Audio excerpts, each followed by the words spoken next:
Games Weasel. Now it's time to run down my 5 most anticipated games of 2010, assuming they don't all get delayed to 2011. First up, it's Lost Planet 2. As one of the first games to come out on the 360, this game absolutely floored me in terms of the arcade-style gameplay and visuals as you fought inside big mechs in a snowy landscape and shot lots of insects in the bum. This sequel takes place 10 years after the original story, and now all the ice has melted to reveal a jungle landscape. You can now customise your character, giving more of an RPG feel to the game, and play through the game in co-op mode online. You can expect to play this one in February. Also out for a February release, it's Heavy Rain. Much has been made of the very realistic tone of this game, and details about it are still scarce. We do know that it's going to revolve around 4 different characters and question the whole good and evil thing. It's also going to have a film noir look, some supernatural elements and quick time events to play through. Whether it's any good or not remains to be seen, but if anything it will be an interesting game to play whatever the outcome, so that's why it's in my list.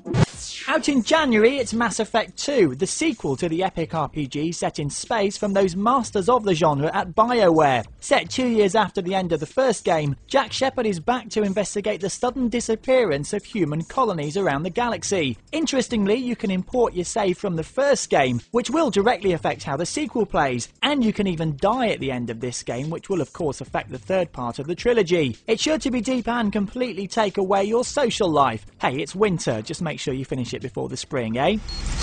Now coming out in March, it's God of War 3. This will be the first game of the series on the PS3 and is sure to look absolutely stunning considering it already looked pretty tasty on the PS2. Kratos still needs to go to anger management and is once again waging war with the gods. Never a good idea. Of course he's using his Blades of Athena, his bow and his big fist gauntlets to smash everything up in his path, including solid objects of the scenery. This game is sure to be a slick action experience to give you blisters, and it's a must for anyone who owns a PS3. And to be released sometime in 2010, it's Super Mario Galaxy 2. Originally supposed to be a return to the planets visited in the last game, the game has changed direction and now features all new spherical 3D worlds and, apart from using the Bee-suit, completely new features and gameplay mechanics. Mario can now also ride Yoshi to swallow things and lay eggs, and the game may also include the Super Guide feature from New Super Mario Bros. Wii to help you if you get stuck. And that's good news too, as the game's supposed to be even harder than the already challenging original.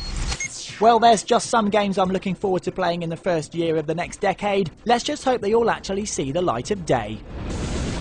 You've been watching a review from Games Weasel. If you want to get the show each week, which includes video game reviews, news, previews, competitions and special features, then head over to gamesweasel.com for our video podcast, Games Weasel TV. GamesWeasel.com